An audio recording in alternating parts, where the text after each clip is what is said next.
Hey guys, welcome back to another review by the Clumsy Jedi. Today I am reviewing episode 2 of The Falcon and the Winter Soldier. I may have company shortly. Someone wants to jump in my lap. And this one's called The Star-Spangled Man. This one at the beginning profiles the new Captain America, who started off as Captain Walker, apparently a highly decorated military man. Whoa! Is a former high school athlete and is also extremely strong, like blowing others away in terms of fitness. At first he feels very humbled taking the role of Captain America, or at least seemingly so. He feels like he's got big shoes to fill. But he really wants to go at it, and he's rather enthusiastic at trying to get, don't even think about it, trying to get Bucky and Sam to basically join me, you know. We'll work better together. But when they finally, for the last time, refuse him, he's like, okay, then stay out of my way. It's kind of a, like, dude, did your head get big that fast? Just because you're the new Captain America? I don't know. All I know is I don't like him. Continue the story of the flag burners, flag stompers, or something like that. The group that wants to make things the same as they were during the blip, which is, with so many people missing, the world came together, and now that all those people are back, the world is once again divided, and they want it to unite, but they're going about it in a terrorist way. And, plot twist, we found out who the first person in at least one of the people in the masks was. Like the black mask with the red stuff, looks kind of like a crazy hockey mask, is actually a girl with curly hair who was faking, like, being a hostage on one of the big rigs. And I swear, she is a dead ringer for the girl that played Enfys Nest in the Solo movie. Now, I haven't seen the Solo movie very often, but she looks exactly like her, and if I Google it, it might show that she is the exact same actress. And apparently, they've been smuggling super soldier serum, try and say that 3 times fast, in order to build their ranks of super strong warriors. Another interesting twist was that there was actually a black super soldier back in the 50s that Bucky had an encounter with, and this guy is definitely, he's like, I don't want anything to do with you. He doesn't believe that Bucky's changed, of course, since Bucky was with Hydra back then, so yeah. My favorite character in this episode, I don't know, both Bucky and Sam were, I like it. Sam is kind of he's more of a he's more of a sarcastic, he's more of a sarcastic guy who's willing to joke around and have fun a little bit. Bucky is still extremely grim and serious. What are you whining about? And, it's like he's afraid to get close to anybody because everyone he's ever been close to, i.e. family, or, of course, Cap is gone now, and he feels tremendous guilt for the things he's done. And we find out a little bit more why he's so mad at Sam for, for giving up the Captain America shield. It's because he feels like Sam betrayed Cap's trust when he did that, and it's making him doubt everything that Steve told him. Basically, Steve is the only one, at first, to stand up for him when Iron Man and everyone else wanted to get rid of him. But Steve still, kind of like Luke Skywalker, pardon me for dabbling in Star Wars, but Steve still saw the good in Bucky, and he wanted him to come back, and he stuck by him no matter what.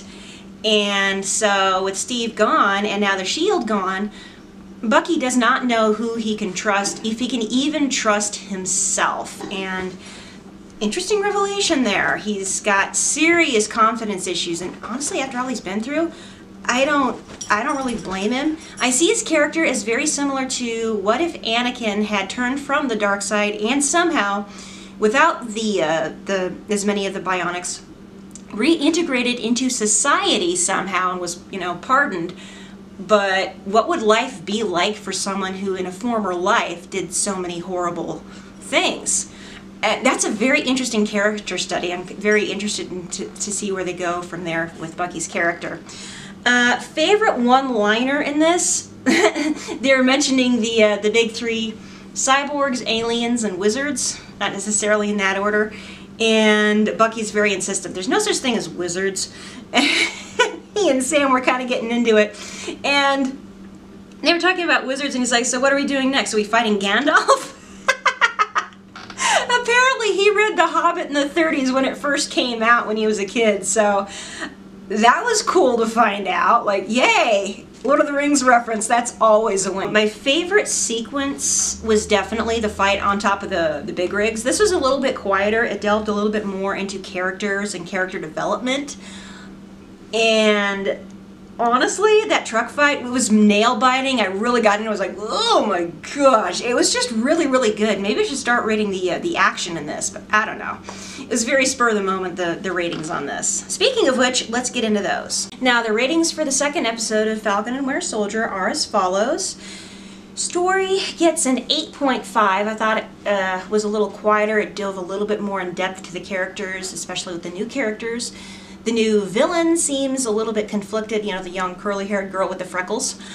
The new hero seemed to start off as humble, but he seemed to grow a pretty big head pretty fast, and that immediately turned me off of his character. It's like, no, I'm sorry. Steve can be the only legitimate Captain America, my opinion. Characters, like I said, this focused mostly on character development. It was really, really good. Characterizations, I would give them 8.5 out of 10. They were just, honestly, the acting was a little bit better too, and I loved it. I absolutely loved it. Cinematography, not quite as spectacular as the canyon chase, but still dang good. I love the way this thing's being shot. That gets a 9 out of 10.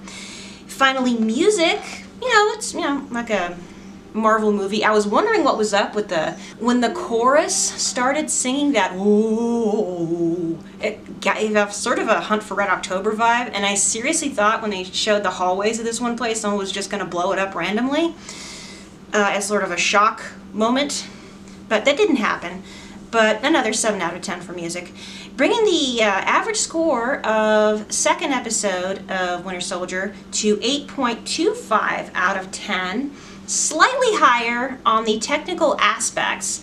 I did find the first one a little bit more enjoyable, but especially the first part of this one seemed awfully cheesy.